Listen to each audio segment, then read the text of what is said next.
Hello everyone, नमस्कार सभी को मेरी तरफ से। अब हम लोग बात करेंगे इम्पोर्टेंट क्वेश्चन 10th क्लास के लिए हेरिडिटी चैप्टर, जो कि बहुत कंफ्यूज करता है बच्चों को। तो इसके लिए कुछ चीज़ें इंपॉर्टेंट है जो आपको जानना ज़रूरी है, वो मैं अभी आपको बताता ही रहूँगा। लेकिन अगर आपको कोई क्वेश्चन नहीं आता है तो उसको कमेंट में ज़रूर पूछिए, मैं उनके लिए अलग से आंसर दे दूँगा। ठीक है। तो पेज नंबर 128 में जब आएंगे तो उसमें एक टॉपिक है एक्यूमुलेशन ऑफ वेरिएशन। उसके अंदर 3 क्वेश्चन बनते हैं हमारे।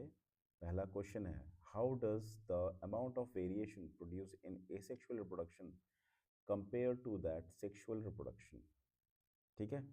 Explain with the diagram how subtle differences are created over succeeding generation starting from a single original organism. तीसरा क्वेश्चन है, why do we find very little variation in a field of sugarcane compared to human population। बहुत ही ज़्यादा confuse करने वाले questions हैं, इसलिए possibility थोड़ी ज़्यादा हो जाती है, क्योंकि सीबीएसई हमेशा हर साल थोड़ा बहुत कॉम्प्लिकेट बनाने के लिए क्वेश्चन घुमा फिरा के देता है, लेकिन इतना मुश्किल नहीं है। अगर रिप्रोडक्शन चैप्टर पता है और ये चैप्टर पता है, कोई प्रॉब्लम नहीं आएगी। फर्दर है पेज 129 के अंदर सर्वाइवल एंड इनहेरिटेड ट्रेट्स के बीच में। तो पहला क्वेश्चन है, selection of variants bye environmental factor forms the basis for the evolutionary processes. Explain this statement with the example of heat resistant bacteria.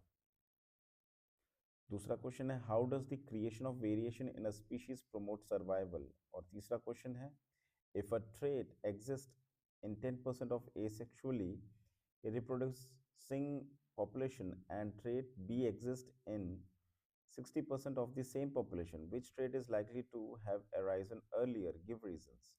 Obviously जो sexual reproduction होगा वो ज़्यादा survive कर पाएगा। ठीक है, वेरिएशन हमेशा सर्वाइवल फिटेस्ट बनाता है।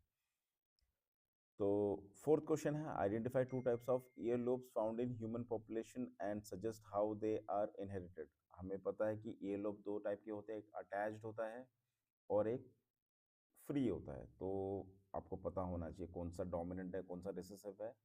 नहीं पता तो पूछ लीजिए।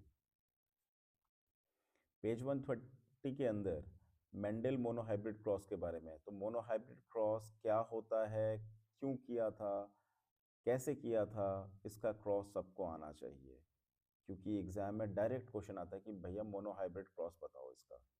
तो इसीलिए पहला है, why is Mendel known for his work in genetics.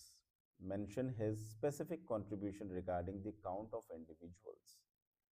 दूसरा क्वेश्चन है, list 4 contrasting visible character of garden pea that Mendel used for his experiment. हालांकि उसने 7 कैरेक्टरिस्टिक किए थे, लेकिन आपको 7 तो याद अगर ना भी रहे तो एटलीस्ट 4 तो याद रखिएगा। ठीक है। थर्ड है, in Mendel experiment with tall and short या फिर dwarf pea plant, why were there no medium height plant in the F1 generation. तो इसका आंसर जरूर दीजिए आप कमेंट में, नहीं आता है फिर पूछिए। Describe the F2 progeny obtained by self-pollination of F1 tall plants. What was the ratio of tall to short plants? आपको अगर मोनोहाइब्रिड क्रॉस आता है तो इसका आंसर बहुत इजीली कर देंगे।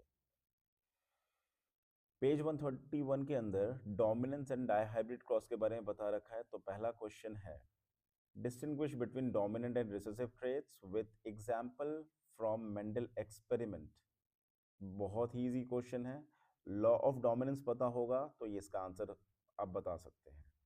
दूसरा question, what experiment can be done to confirm that F2 generation has a 1:1 ratio of capital T capital T capital T capital T and capital T trait। I mean ये capital T small T trait होगा बीच वाला, तो that is capital T comma capital T and small T trait है। तो इनके combination का 1:1 का क्वेश्चन पूछ रखा है। ठीक है, तो मैं इधर ही लिख देता हूँ, दिस इज,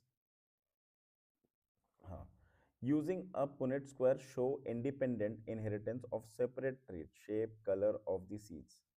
तो ये भी क्वेश्चन इंपॉर्टेंट है।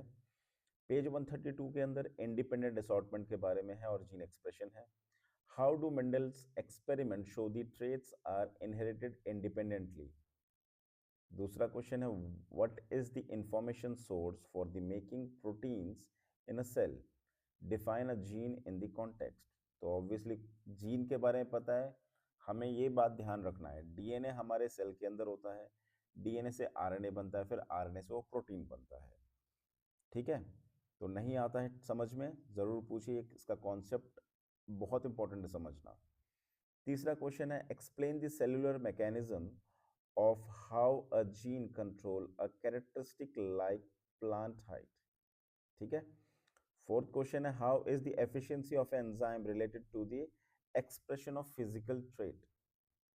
और लास्ट पेज में है पेज 133 सेक्स डिटर्मिनेशन के बारे में। How is the equal genetic contribution of male and female parents ensured in the progeny? दूसरा क्वेश्चन है explain how sex determination in some reptiles differ from that in humans. अगर इसका answer पता है आप जरूर कमेंट में लिखिएगा। Describe the mismatched pair of sex chromosome found in human males. Fourth question है the sex of the children is determined by what they inherited from their father, justify the statement with the flow chart. तो ये question कहीं ना कहीं ये बोल रहा है कि जैसे कि हम लोग सुनते हैं कि पुराने सीरीज में या फिर पुराने फिल्मों में बोलते हैं कि हम लोग बोलते हैं कि किसी फीमेल की वजह से लड़की या लड़का डिसाइड होता है, बट ऐसा नहीं है। क्यों नहीं है ये इसके आंसर में पता चल जाएगा। फिफ्थ क्वेश्चन है a man with blood group A marry a woman with blood group O and their daughter has blood group O. Is this information enough to tell you which trait is dominant, why or why not? बहुत ही important question, बहुत बार repeat हुआ ये question, तो किसी के school में भी आया है ये क्वेश्चन, तो ज़रूर आप लोग इसका आंसर देने की कोशिश कीजिए, अगर नहीं आता है तो पूछो। ठीक है, तो थैंक यू, कमेंट कीजिए ज़रूर अगर आपको इनके आंसर्स चाहिए।